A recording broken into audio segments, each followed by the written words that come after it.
जहां बहुएं सेवा नहीं करती, बेटा सेवा नहीं करते, पोता पोती सेवा नहीं करते। कुछ तो बेटियां ऐसी हैं जिन्होंने अपनी माँ को निकाल रखा है। ये बात कहने में कितनी अच्छी लगती है कि यदि माँ बेटियों के हिस्से में आती तो कोई वृद्धाश्रम ना होता। मैं आपको 10 बेटियों 10 वृद्ध माताएं ऐसी दिखा दूंगा जिनकी बेटियां लेके आई हैं वृद्धाश्रम, और फोन करने पर कह देती हैं हमें फोन करके परेशान ना करो।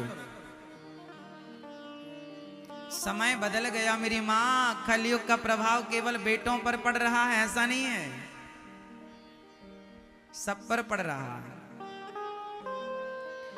आजकल कुछ माताएं ऐसी हैं, कुछ बेटियां ऐसी हैं, कुछ बेटे ऐसे, कुछ हैं जरा से, सब नहीं, जो अपनी माँ का ख्याल नहीं रखते, सेवा नहीं करते। ये गौरी गोपाल वृद्धाश्रम ना इसलिए बनाना पड़ा। आज से कुछ साल पहले मैं एक बार कथा करने गया एक क्षेत्र में, तो वहां मेरे पास एक बूढ़ी माँ आकर रोती हुई बोली कि महाराज जी मेरा एक बेटा है, मैं चाहती हूं कि जब मैं मर जाऊं तो आप मेरी चिता को आग दें। उन्होंने मेरे से बोला, ये बात बहुत साल पुरानी है। मैंने माँ से कहा माँ आपका तो एक बेटा है और आप मेरे से आग लेना चाहती हो, क्यों?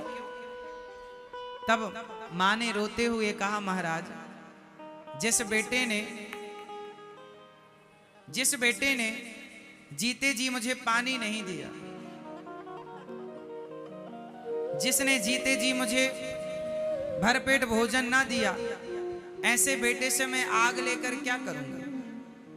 मैं नहीं चाहती कि मेरा बेटा मुझे आग दे, क्योंकि उसने जीते जी पानी नहीं दिया। अच्छा एक बात बताओ, जिस बेटे ने जीते जी पानी ना पिलाया अपनी माँ को, जिस बेटे ने जीते जी भोजन ना दिया अपनी माँ को, क्या उस बेटे को माँ को आग देने का अधिकार है? जलाना ही कोई बात है क्या? जलाने के लिए तो दुनिया बैठी है। आग लगाना बड़ी बात नहीं है, बाग लगाना बड़ी बात है। सेवा के बाग लगाते बच्चे तो आशीर्वाद दुआएं सब कुछ मिलता, लेकिन उन्होंने, कुछ बेटों ने आग लगा दी अपने माओ की जीवन में, जो दर दर की ठोकर खाती हुई वो वृद्ध माँ गौरी गोपाल आश्रम में, गौरी गोपाल वृद्धाश्रम में रहती हैं। आज यहाँ 264 वृद्ध माताएं हैं, और ये वही माएँ हैं जिनके अपने बच्चों ने, ये माँ का दर्शन कर रहे हैं आप टीवी पर, बरसों से ये माँ यहाँ है, बहुत दूर की नहीं है, मथुरा की है। मथुरा से वृंदावन 10 किलोमीटर है, लेकिन आज तक माँ का बेटा देखने नहीं आया। बेटा है, बहू है, पोता है, पोती है, सब तो है। 10 किलोमीटर दूर माँ है, लेकिन देखने नहीं आया, कोई नहीं आता, ना फोन आता किसी का बेटों का, ना कोई हाल चाल लेने आता कि कोई बीमार तो नहीं हो, माँ कैसी है तबीयत। भारत देश के कोने कोने की वृद्ध माताएं यहाँ पर हैं। दिल्ली की माँ है, महाराष्ट्र की माँ है, बिहार की माँ है, पंजाब की माँ है, हरियाणा की, देश के कोने कोने की वृद्ध माताएं यहाँ रहती हैं। ये माँ है, आप इनको देख रहे हैं टीवी पर। इन माँ के लगभग 4 बच्चे हैं, 4 में एक भी हाल चाल लेने नहीं आता। क्यों? जरूरत ही नहीं है माँ की। माँ के पैसों की जरूरत। एक बेटे ने क्या किया, अपनी माँ से चेक में साइन करा लिया और माँ के खाते में जितने पैसे थे सारा ट्रांसफर कर लिया और माँ को घर से निकाल दिया। वो माँ गौरी गोपाल आश्रम में रहती है। जिन बेटों को अपनी माँ की सेवा करनी चाहिए, वो बेटे अपनी माँ को घर से निकाल देते हैं। बताइए, ऐसा कलयुग में ही संभव है।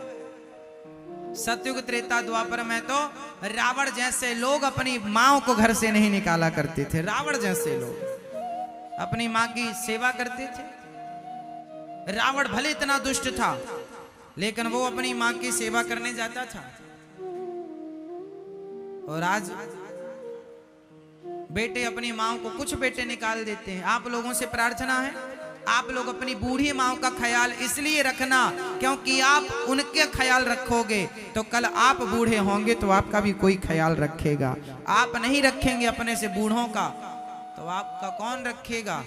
जैसी करनी वैसी भरनी, जो बोएंगे वही काटेंगे, इसलिए बुरा ना करो किसी के साथ। और माँ तो माँ होती है,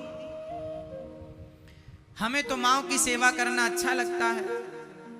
हम तो रोज अपनी वृद्ध माँ के चरण दबाते हैं, सेवा करते हैं। आपकी एक माँ है साहब, हमारी 264 माताएं अभी हैं और 1000 वृद्ध माँ के लिए तैयारी चल रही है, उन माँ को रहने के लिए। आप एक माँ संभाल सकते हैं कि नहीं?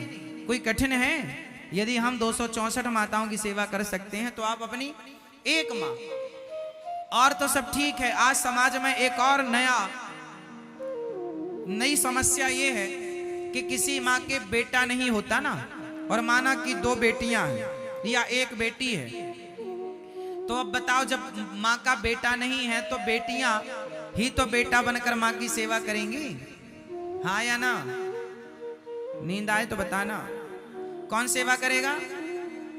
बेटी करेगी। लेकिन आज एक दामाद मेरे पास आए अपनी सास को लेकर, महाराज जी मेरी सास को रख लो आप। मैंने कहा ये आपकी कौन है? मेरी सासू माँ है। मैंने कहा तुम इनके पुत्र की तरह हो, इनके बेटा नहीं है तो कोई बात नहीं, तुम इनके बेटा बनकर सेवा करो, दामाद बेटा ही होता है, तुम सेवा कर लो। नहीं महाराज जी हम थोड़ा व्यस्त रहते हैं, काम करते हैं। हमने कहा तुम कितना काम करते हो, कितने लोगों की चिंता है तुम्हें?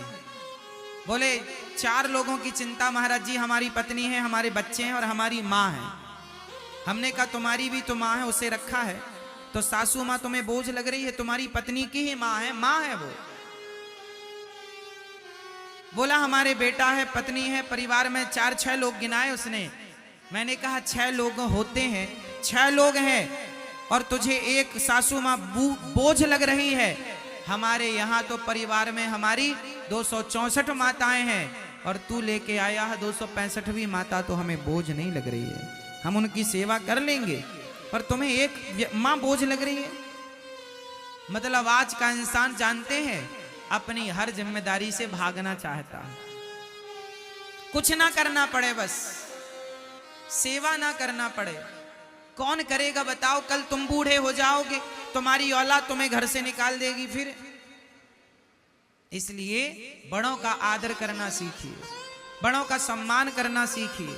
चाहे तुम्हारी सगी माँ हो या तुम्हारी सासू माँ हो, चाहे तुम्हारा खुद का बाप हो या तुम्हारा ससुर हो, बूढ़ा तो बूढ़ा होता है। और एक बात बता दूं, माँ की कोई जात नहीं होती, और माँ माँ होती है, ना तेरी होती है ना मेरी होती है, माँ तो सिर्फ माँ होती है। क्या तेरी माँ और क्या मेरी माँ? माँ तो माँ है। ये तेरी माँ है, ये मेरी माँ है, ऐसा नहीं, माँ तो सिर्फ माँ है। मेरे हिसाब से यही है, इसलिए मैं सारी माँओं की सेवा करता हूं, क्योंकि मैं ये नहीं कहता कि ये तेरी माँ है ये मेरी, ना जी। जो तेरी माँ है वही मेरी माँ है, जो मेरी माँ है वही तेरी माँ है। एक माँ 2 नहीं होती, माँ तो माँ होती है।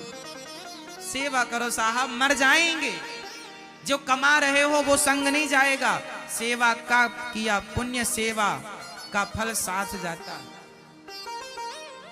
सबसे बड़ा धर्म क्या है जरा बताओ? जोर से बोलना।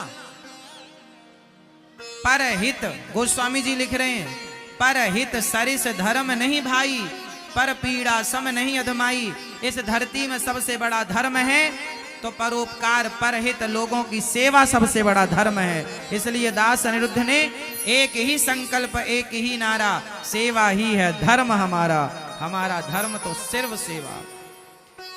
सोते से लेकर जागते से लेकर सोते तक सेवा सेवा सेवा सेवा सेवा। आज मैं आपका परिचय एक वृद्ध मां से कराऊंगा। एक ऐसी मां जिस मां ने बच्चों को उंगली पकड़कर चलना सिखाया, बोलना सिखाया, बच्चों का हर प्रश्न पूछने पर बच्चों के हर प्रश्न पर हर उत्तर देती है माँ। बेटा पूछता है माँ ये क्या है, माँ ये कैसा, माँ समझाती है, सिखाती है, पूछती, लेकिन वही माँ बच्चों के लिए बोझ हो जाती है। आप लोगों से मैं बार बार विनती करूं, अपनी माँ का दिल ना दुखाइएगा। इससे बड़ा कोई पाप नहीं। बताओ, अपनी माँ जिसने आपको जन्म दिया, अपनी गोद में बिठाया, अपना दूध पिलाया, उसे आप छोड़ दें, इससे बड़ा कोई पाप हो सकता है?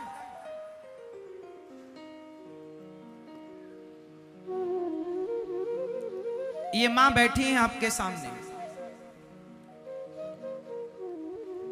बेटा है एक, बेटी है एक। जिस बेटे को सेवा करनी थी अपनी माँ की, वही बेटा अपनी माँ को सताता है, परेशान करता है।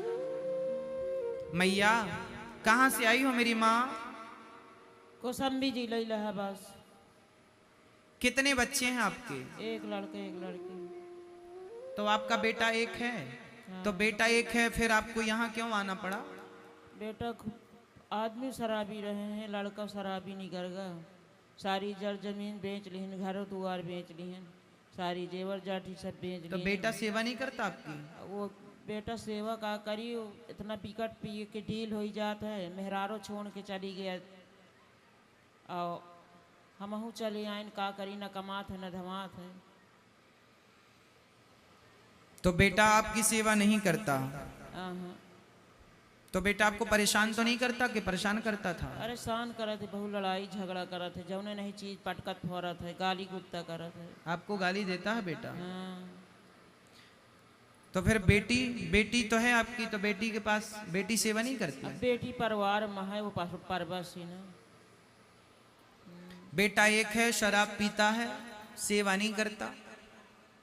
पत्नी को भी परेशान किया तो पत्नी भी चली गई, और माँ यहां है, बेटी अपने परिवार में है।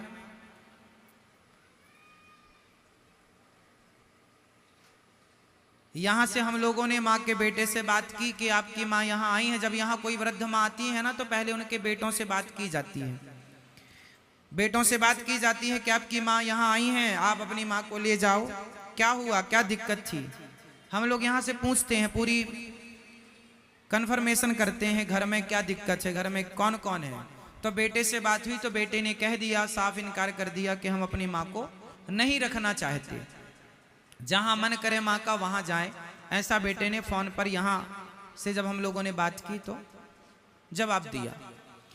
कुल मिलाकर ये है, कुछ बच्चे ऐसे हैं जो अपनी माँ को इस तरह से प्रताड़ित करते हैं। अब ये बताओ, ये बेसहारा माँ, कोई सहारा नहीं, पति का, पति है आपके माँ? खत्म हो गए। पति का सहारा, पति तो खत्म हो गए, पति का सहारा नहीं। एक पुत्र का सहारा था, वो पुत्र भी सहारा नहीं बना। अब बताओ, इन बूढ़ी माओ का सहारा कौन बनेगा? इसलिए मैं आप लोगों से कहता हूं कि धन आप लोगों को ईश्वर ने दिया है, तो इन माओ का सहारा बनकर उस धन को धर्म से जोड़िएगा। इन माओ को सहारा मिल जाएगा और हमें पुण्य मिल जाएगा, हम जीवन में कुछ पुण्य कर पाएंगे। इसलिए यदि आपको ईश्वर ने इस लायक बनाया है, तो आप भी इन बूढ़ी माओ का सहारा बनिएगा। और आप भी इन माओ के, अब रहने की जगह कम पड़ गई है। मैया आप यहाँ कब आई गौरी गोपाल आश्रम में? 15 दिन हो जाते हैं। आपको यहाँ कोई तकलीफ तो नहीं है? कोई दिक्कत नहीं, कोई कष्ट नहीं? कुछ नहीं। और यहाँ पर आपको रहने के कोई पैसे लगे? कुछ नहीं। यहाँ एक भी रुपया नहीं लिया जाता इन माओ से। इन माओ की सेवा ये दास अनिरुद्ध जैसी बनती है स्वयं करते हैं, और आपके सहयोग से, आप सब भक्तों के योगदान